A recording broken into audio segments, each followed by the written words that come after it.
Hey, what's up, guys? So today I want to mention just a kind of a brief thing because the conversation came up recently with a student, and I always say there's no dumb questions, never ever a dumb question. And when this question came up, it occurred to me that, maybe other people don't completely realize it. Not sure. So we're going to go over it today just in case you find some use for it. You never know, right? So what happened was we had set up frequency separation, which is something that the student had used before, and I'd showed them and they had some success with it. And here's what happens. All of us do it, including myself. We learn a new function, a new set of procedures or some kind of technique or something in Photoshop. And we do the process that we learned, and maybe we'll just repeat it the way we learned it.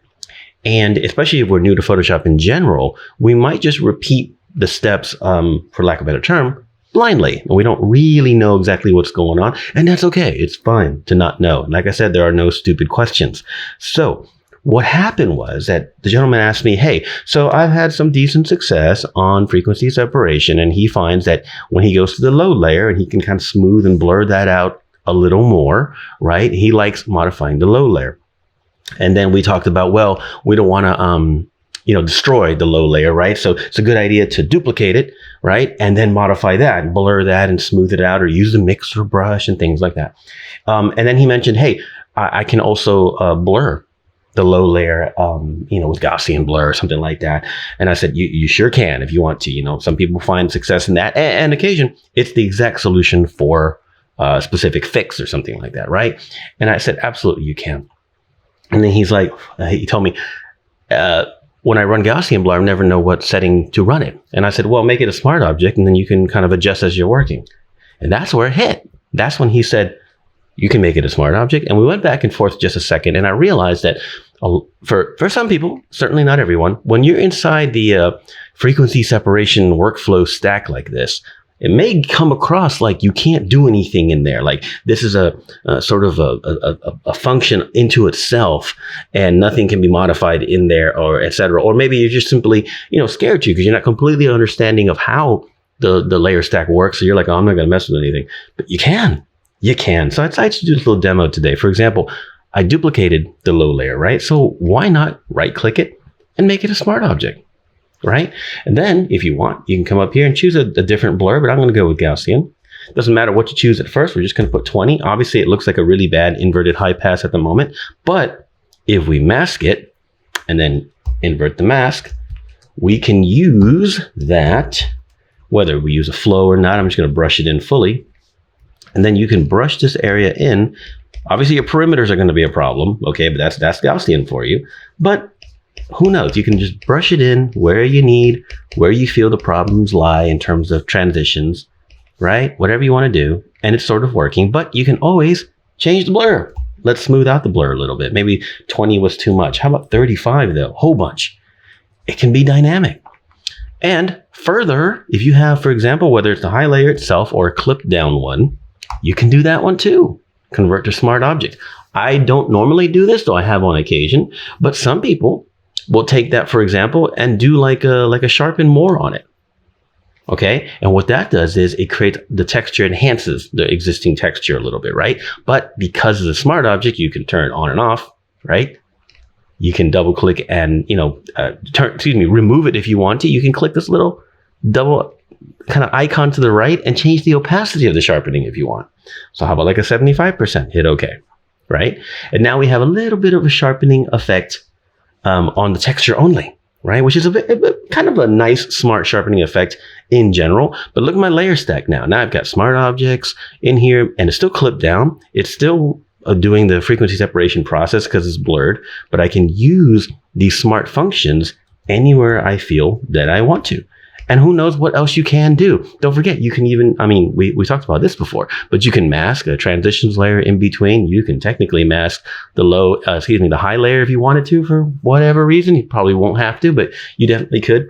There's all sorts of things you can do. And very often, let's go out for a minute.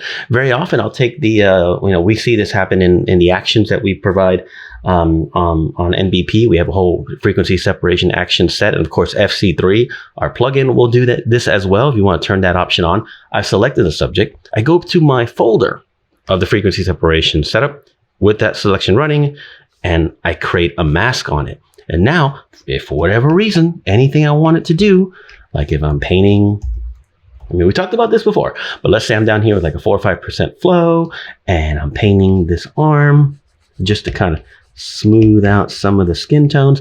It's masked to the subject. You know what I mean? Yeah, you can mask out the shirt and everything else if you need to, you know, of course. But sometimes, especially when you have more of a figure piece or an art nude or something like that, you can have a lot of success masking out the subject. So look at this. Now we have a big, quote, messy looking frequency separation stack. But the point is that all of this is doable and modifiable. Absolutely it is. Okay. Some other people, this is not too common, but I have seen on occasion, people will take, or rather, I saw someone doing some kind of like it was sort of a contouring effect in frequency separation is what it was. And they had a relatively sharp brush, maybe not that sharp. That was a relatively sharp brush and they're doing some contouring. Okay. And I thought, well, that's kind of cool. You know, that's kind of neat. And then what do? They go and convert to smart object. And then not only can you blur, which, you know, if you've done smart objects, you know where we're going with this, right? So we can blur it to create a contouring effect. Anyway, sorry about that. Photoshop got weird for a second. So you can come in and change this, you know, blur to whatever you want. Don't forget, you can change the blend mode. So let's say you want to put it on soft light. And now we have highlighting inside frequency separation with a modifiable Gaussian blur in a different blend mode. So don't forget, the frequency separation layer stack is just a layer stack and all of it is modifiable. It's not to say you need to do all of this stuff, but you can. So who knows what sort of creative techniques you can come up with or what techniques you can come up with in your frequency separation that's customized to your workflow. Different approaches that you like. Maybe you didn't think about doing contouring in the middle of it. Maybe you didn't think about having a flexible Gaussian blur or something like that, or even sharpening like we did up here. You know, again, not too common, but it does happen on occasion. And sometimes, especially when you have a less than ideally sharp image, sometimes sharpening that high layer just adds a little bit of that extra texture that you were possibly missing, right? It can be cool. There are no rules on this. None of these steps I showed today or these processes are like, oh, there's your magic fix for a good image. No. But I just wanted to mention that because my student didn't realize, or it didn't click yet, as he's pretty new. It didn't click yet that inside a frequency separation stack, everything is just a standard Photoshop layer and everything is modifiable in any way you can imagine.